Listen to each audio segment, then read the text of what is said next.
Margaret Blake had never thought she would end up in a nursing home. At 78, she still baked her own bread, remembered every neighbor's birthday, and could recall the name of every teacher she'd ever had. But after her only daughter moved overseas and her knees gave out one winter morning on the icy front steps, her doctor suggested she find someplace safer. The brochures were glossy: sunlit dining rooms, smiling residents holding cups of tea, staff members with perfect teeth and matching uniforms. Margaret told herself it might be nice, people her age to talk to, someone else to handle the cooking, a doctor on call. She chose a place called Willow Creek Care Center, the one with a cherry blossom tree in the courtyard. The first day seemed fine. A nurse named Carla helped her unpack. A tall man in a cardigan told her she'd love the Friday night piano sing-alongs. Margaret began to think maybe she'd overreacted about losing her independence. But the shine began to dull within the week. The first thing she noticed was the quiet at night. Not peaceful, but watchful. Footsteps in the hall, whispering outside her door. She couldn't see the night staff making their rounds, but she could hear their low voices, the squeak of medication carts. One night she woke to find her door slightly ajar when she was sure she'd locked it. She told herself it was just to check on her, but unease settled in her stomach. Then came the medication mix-ups. Margaret had been on the same blood pressure pills for years. At Willow Creek, the pills looked different, smaller, pale pink instead of white. When she asked the nurse, the woman smiled too quickly and said it was just a different brand. But a week later, Margaret's heart was racing after breakfast. The on-site doctor blamed adjustment stress. She quietly began hiding her morning dose under her tongue, spitting it into a napkin later. The third danger was less obvious: isolation in plain sight. In the dining room, residents sat in groups, but the conversations were repetitive, looping like a broken record. When new residents came in, they were welcomed warmly, but those who stopped coming to meals because of illness or injury simply disappeared from the chatter.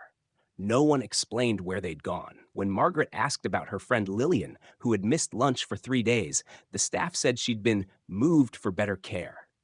No one saw her again. It was in the recreation room where she stumbled on financial exploitation. A man named Arthur bragged about selling his car to a friend of the staff so it wouldn't just sit unused. Another resident mentioned her son being upset because her checking account had been nearly drained for facility upgrades. She didn't remember approving. The staff insisted they never touched residents' money, but Margaret noticed how often someone from administration encouraged residents to update their will with the facility's recommended lawyer. The fifth danger appeared during medical emergencies. One evening, a woman at the far table began gasping for air. Margaret expected the staff to call an ambulance immediately. Instead, they wheeled the woman out into the hall and whispered over her. Minutes passed. Only when she turned blue did someone finally dial for help. The paramedics arrived too late.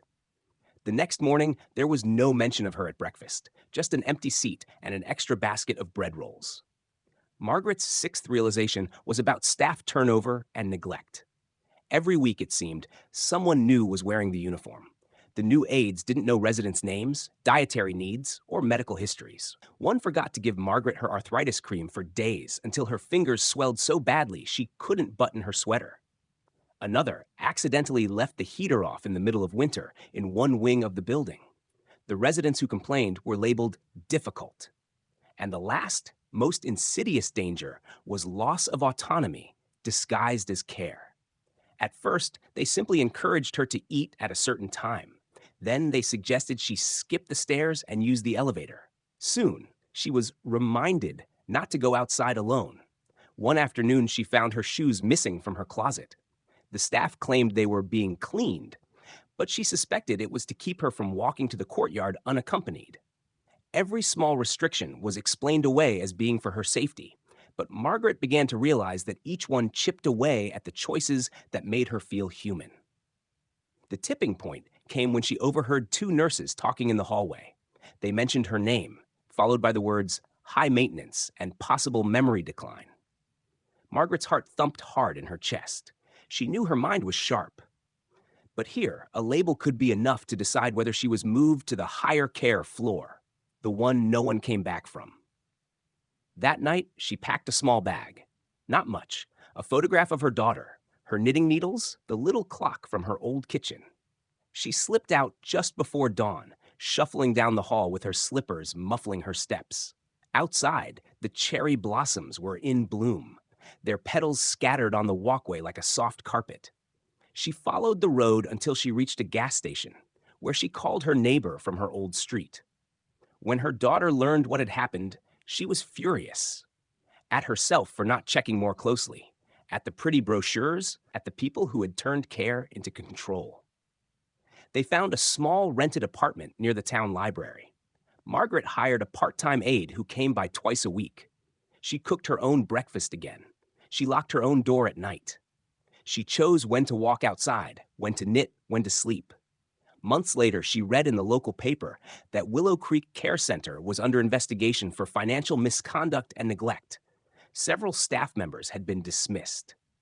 Families came forward with stories like hers. Doors left unlocked at night. Medications changed without explanation. Elderly residents pressured into changing wills. Margaret folded the paper neatly and set it aside. She thought about the other residents who were still there, the ones who didn't have someone to call, the ones who might never get to leave. She wished she could have warned them sooner. If there was one thing she knew now, it was this. A nursing home could look safe, even comforting, from the outside. But inside, dangers didn't always shout. They whispered. They wore clean uniforms and gentle smiles. They moved your pills, your money, your choices a little at a time, until you weren't sure what you'd lost, only that it was gone. And for seniors who were alone, with no one to question the changes, the danger wasn't just in the big, obvious harms. It was in the slow erosion of trust, privacy, and independence.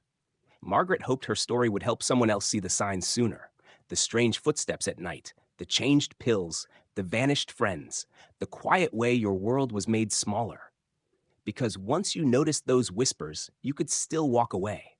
If you didn't, you might not notice at all. Until it was too late.